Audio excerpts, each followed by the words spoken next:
Doctor Babasaheb Ambedkar Marathwada विद्यापीठाच्या कार्यक्षेत्रातील 233 महाविद्यालयांना नॅक मूल्यांकनासाठी 6 महिन्यांची मुदतवाढ देण्यात आली आहे। या महाविद्यालयांमध्ये छत्रपती संभाजीनगर, बीड, जालना आणि धाराशिव या जिल्ह्यातील महाविद्यालयांचा समावेश आहे।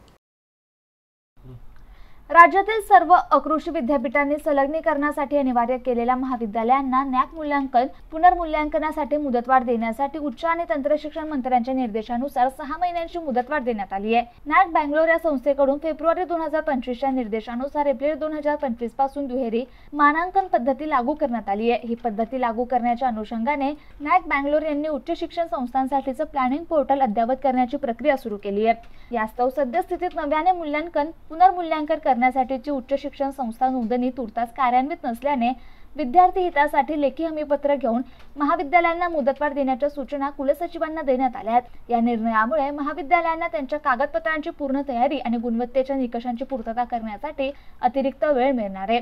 शिक्षण क्षेत्रातील संस्थांनी या निर्णयाचं स्वागत केलं असून या मुदतवाढीमुळे शैक्षणिक गुणवत्ता वृद्धिगत होण्यास मदत होईल असा विश्वास व्यक्त करण्यात आला आहे।